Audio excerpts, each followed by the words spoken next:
সর্বস্তরের মানুষের শেষ শ্রদ্ধা ও ভালোবাসায় সিক্ত হলেন ২১শে পদকপ্রাপ্ত বিশিষ্ট সঙ্গীত গবেষক করুণাময় গোস্বামী। কেন্দ্রীয় শহীদ মিনারে তার মরদেহে ফুলেল শ্রদ্ধা জানান সংস্কৃতিজন, ভক্ত ও শুভানুধ্যায়ীরা। এর আগে শ্রদ্ধা নিবেদনের জন্য তার মরদেহ রাখা হয় বাংলা একাডেমি প্রাঙ্গণে। বিকেলে নারায়ণগঞ্জের মহাশ্মশানে শেষকৃত্য সম্পন্ন হয় গুণী এই সঙ্গীতজ্ঞের। Beauty সমাদারের report. রাজধানীর সমরিতা হাসপাতালের হিমঘর থেকে সোমবার সকালে ডক্টর করুণাময় গোস্বামীর মরদেহ প্রথমে নিয়ে যাওয়া হয় বাংলা একাডেমি প্রাঙ্গণে। সেখানে গুণী সঙ্গীত গবেষকের প্রতি শেষ শ্রদ্ধা জানান একাডেমির সভাপতি ডক্টর আনিসুজ্জামান। বলেন, কাজের মধ্য দিয়ে করুণাময় গোস্বামী জাতির কাছে স্মরণীয় হয়ে থাকবে। কাজের মধ্যে দিয়ে করুণাময় গোস্বামী আমাদের মধ্যে বেঁচে থাকবেন। বাংলা একাডেমি থেকে সর্বস্তরের মানুষের শ্রদ্ধা নিবেদনের জন্য তার মরদেহ সকাল 11টায় নিয়ে রাখা হয় কেন্দ্রীয় শহীদ মিনার প্রাঙ্গণে। প্রথমেই সেখানে তার মরদেহে শ্রদ্ধা জানান আওয়ামী লীগের সাধারণ সম্পাদক ওবায়দুল কাদের ও সংস্কৃতিমন্ত্রী আসাদুজ্জামান নূর।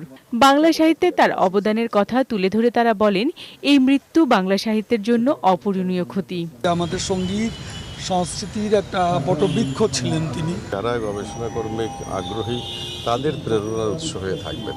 পরে এই সঙ্গীতজ্ঞের প্রতি একে একে শ্রদ্ধা জানান শিল্পী, সাহিত্যিক, সাংস্কৃতিক ব্যক্তি, বিভিন্ন রাজনৈতিক ও সামাজিক সংগঠন সহ ভক্ত অনুরাগীরা। তিনি এভাবে চলে যাবেন, তার অনেক কাজ ছিল। তিনি যদি আরো বেঁচে থাকতেন, সাহিত্য এবং সঙ্গীত নিয়ে যে গবেষণা সেটি আরো উন্নত হতো। বাংলা সাহিত্যে নিজ কর্মদক্ষতার ছাপ রেখে গেছেন করুণাময় গোস্বামী। তার সৃষ্টি সংরক্ষণ করাই এখন সবচেয়ে গুরুত্বপূর্ণ কাজ বলে মনে করেন তার পরিবারের সদস্যরা। যা কাজ করে গেছেন সেগুলো সব পাবলিশড আছে, যে কেউ এগুলো নিয়ে কাজ করতে পারে, গবেষণা করতে পারে। কেন্দ্রীয় শহীদ মিনারের সর্বস্তরের মানুষের শ্রদ্ধা নিবেদনের পর করুণাময় গোস্বামীর মরদেহ নিয়ে যাওয়া হয় নিজ জেলা নারায়ণগঞ্জে। সেখানে সরকারি তোলারাম কলেজ এবং শহীদ মিনারের শ্রদ্ধা নিবেদন শেষে নারায়ণগঞ্জ মহাশ্মশানে শেষকৃত্য সম্পন্ন হয় গুণী এই সঙ্গীত গবেষকের। বিউটি সমাদ্দার, বৈশাখী সংবাদ, ঢাকা।